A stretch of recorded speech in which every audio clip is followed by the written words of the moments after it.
Hey there, little guy. Don't you worry, we're going to get you fixed up so that all those roots aren't a problem anymore. Just hold tight for a second.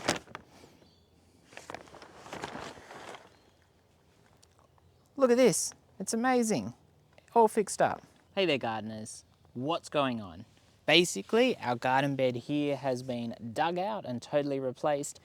I had attempted to record it all on GoPro to give you an idea of what was involved, and the GoPro did not cooperate, so we've lost all that footage. However, we can see the end result here. Now, what we've actually got is basically a plastic skirt under our garden bed, and you might be asking why? Why would you do that? You've recreated a sealed pot which is going to hold water and cause huge issues. But that's not the case. I thought this through. Maybe. We'll see if it works. We've got at the base some builder's plastic. Why am I using this? It's really cheap. I don't want to use this under all our garden beds. I want to use a HDPE weed or root barrier, I think it's called. It's a millimeter thick and it's a more food safe type of plastic. That's what they recommend using if you're going to put plastic in. Now these are rated for garden beds, but I'm not sure if they're really rated for food bearing garden beds. And obviously putting plastic under stuff is not ideal. You would only do it in a very, very needy situation, let's say, because otherwise you just don't want to do it. The tree roots are destroying all of our garden beds. They're just sucking all the moisture out, all the nutrients out. The garden beds become an obvious target for them, and the roots just grow through the soil and it ends up super dry like this. I can't keep it moist. I lined all my beds with cardboard, but once that breaks down, it's suppressed the weeds, but then the tree roots come in, and given enough time, those garden beds are just kind of permanently really undercut by those tree roots. And so this is the solution. This is attempt number 2, the weed matting garden bed, the smaller one over on the other side of the garden. That's attempt number 1. This is attempt number 2 because it's cheaper. I'm not going to say it's really cheap. And what we have is that plastic skirt. Then we've got geotextile fabric on it, on top of it. And so the reason for that is that any excess moisture that goes through the bed should hit that geotextile fabric. We're on the downhill side here, and it should then hit the plastic, and instead of losing all our soil, it should just run off. And so we should still have a fairly well-draining garden bed with the geotextile fabric helping keep our soil in. Now, because I was a little worried about the drainage situation, I had some buckets of river washed sand and I put that in the base, and then I put another layer of geotextile fabric on it. So we've actually got a geotextile fabric sand layer sandwich, I guess you'd call it, and that provides a kind of a drainage point for the garden bed. So it shouldn't get too moist, but also because it's quite dry here a lot of the time, being sand instead of something like gravel, it also shouldn't get too dry. I'm hoping I've hit the sweet spot there. So we redid the soil in the garden bed. It's got some compost in there. It's got some of our fresher soil in there. I did give it a bit of a fertilize to give it a good chance. We replanted our little gooseberry, which this is gonna sound ridiculous, but I only did it 2 days ago, Sunday, 3 days ago. And our little gooseberry is looking so much happier. So he's already looking happier. I don't know how the bell pepper is gonna go. They're a bit finicky, I've found. We've got our brown onions in. They're looking a little bit better, but again, that might just be me imagining things.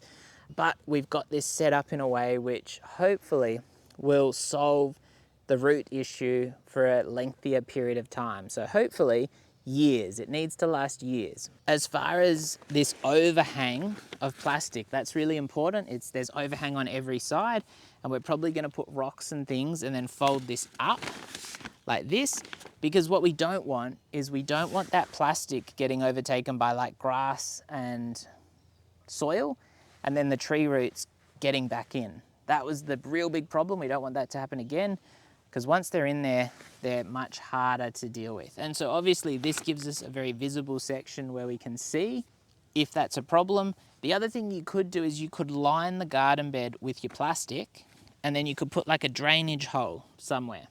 And I did think about doing that, But again, what you need to be careful of is those tree roots will come up and find your drainage point and use that as an entry point into your garden bed, because obviously that's where moisture is draining out. And so that's what the roots follow. They follow the moisture and the nutrients, and I'm going to be honest, they're kind of smart in a not very smart way, but they find what they need, and they're very, very invasive. Like, everyone knows how invasive tree roots can be, and this is the perfect example of it. And it's not going to be an issue for you if you don't have trees near your garden beds. Everywhere on our property, there are trees, and I could cut some down to try and resolve the problem. But the reality is that it doesn't make a lot of sense. It's going to cost me some money. It's probably going to take a couple of tries to get the perfect system of how to do this. But I'm going to do this way instead of just cutting down all my trees, because it just makes more sense to me. Anyway, if you've got one tree which is causing problems and it's not a very nice tree and you don't want it there, and there are other issues that the tree is causing, maybe taking the tree out is an option. I'd need to take out jacaranda, our macadamia, which I'd be really sad to take out, our poinciana, which is a beautiful cover tree, really nice tree. The olive tree I'm probably going to get rid of once our little lychee grows in a bit more, but then I'd need to get rid of another jacaranda, and then I've got a gum tree a little bit further out, and then I've got like heaps of gum trees over in the neighbour's property, which are probably close enough that they could get roots over here. And I mean, that's like a 20-metre stretch maybe, but I think someone mentioned that the roots from a gum can go up to 60 metres, which wouldn't surprise me at all.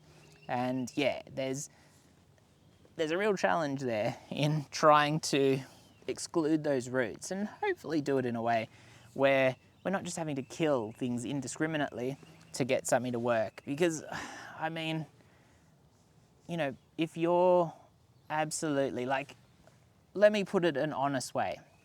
If my livelihood and me putting food on the table required me to cut down those trees, then I would do it begrudgingly, because for some people, that's the reality. And with the way prices are going of everything, maybe that will be the reality for me in the future. But I think probably what I would do if I was redoing my garden again, and I love these Birdie's garden beds, they're really good, I would probably buy IBCs and do all self-wicking garden beds. Not because there's anything wrong with these garden beds, but because the self-wicking system is more water efficient, and we do have water issues here. The rain's all over the place, and in summer it's just so hot that the self-wicking beds would be a better solution. So I'm going to try and make this work, because I've got a lot of money invested in garden beds, and they look much nicer than IBCs. Let's be brutally honest. They're a much nicer solution. And cheaper, in fact, as well.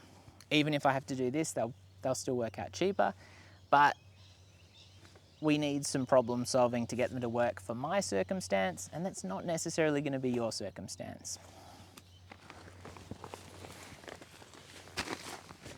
Oh God, my knees. I'm getting old. I'm so old. And just to give you a look at kind of the problem I'm facing, I've got this much thinner Birdie's garden bed here. It's got our very kind of successful rhubarb growing in it. And now obviously in winter, you can dig up your rhubarb and separate it out and do stuff like that. That's a very valid kind of thing. We're heading towards winter, but we've basically emptied out the other half of the bed, and my wife said to me, I really want to plant some stuff in there. And I was just saying, there's not a lot of point while we've got it full of tree roots. We need to fix that solution before we then go and replant it with seedlings. Even the stuff we're growing from seed, you can just waste a lot of time and effort trying to do it when you don't have the system set up. So I've got more plastic here, and what I'm kind of questioning is, do I, while the rhubarb is still looking pretty healthy, do I try and do a real kind of sneaky trick and maybe like dig it up in one big clump and redo the garden bed now in autumn before the rhubarb has really died off? Or do I wait for that rhubarb to get into that more kind of dormant period? Because it's the subtropics here, so a lot of stuff doesn't go super dormant. I'm assuming that will. Yeah, it's a bit of a question, but then there are other beds I could do. I could do this bed here. This has got tomato growing in it. It's that yellow tomato that I've done a video on that I really don't like. It's a yellow cherry tomato. So that's it there. And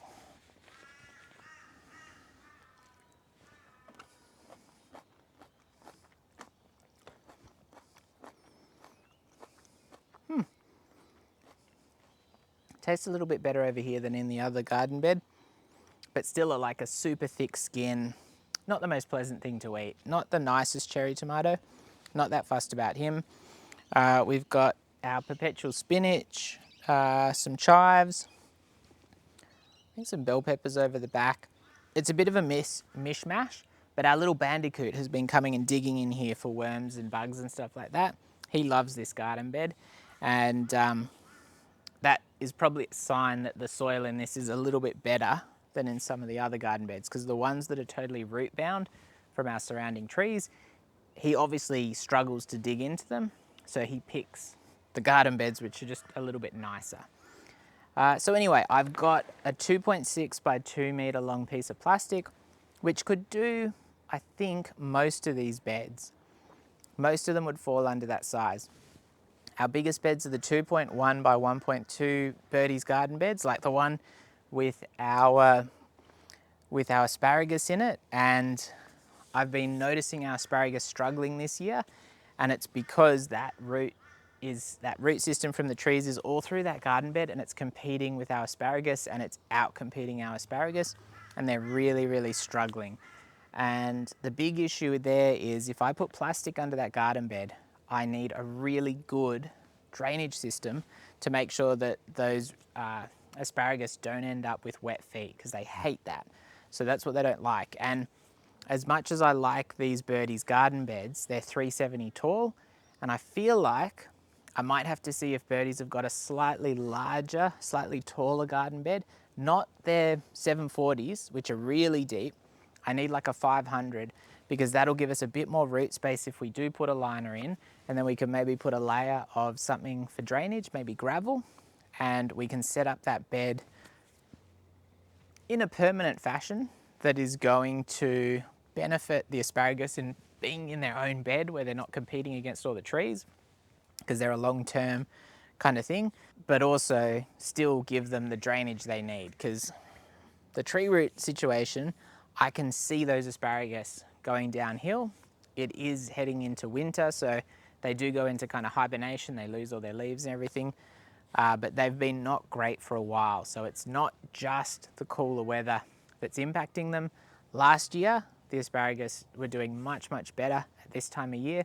They stayed green for months, well into winter. I think it was right at the end of winter that they'd lost most of their leaves, but they were still pretty green on some of the fronds. And it just demonstrated, because it's still very mild weather here, that there is something quite wrong there.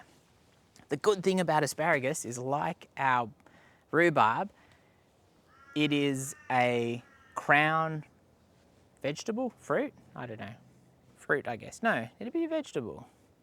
Yeah, anyway, don't mind me. It does have a crown or a root system that you can dig up, and you can, I don't know, can you separate asparagus?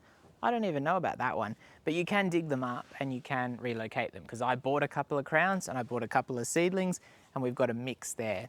But as you can imagine, I need to do that at the appropriate time of year. So like with our rhubarb, I probably don't want to be digging them up while they're looking quite healthy and looking quite happy, which is the current case. Yeah, so lots and lots of conundrums, lots and lots of hard work. I've set up the whole garden, and I've just realized I probably need to redo every single garden bed except the one I just put a liner in, and I'm not sure how this liner will go long term, which is why I want the HDPE liner, which is a thicker liner. So it should be more resistant to roots, it should be much harder for anything to break through it, it should be much more suitable. It's also much more expensive, of course. Anyway, any advice or comments, chuck them down in the comments. I'm interested for any brainstorming and ideas that people can share that might solve my problem easier, cheaper, anything like that.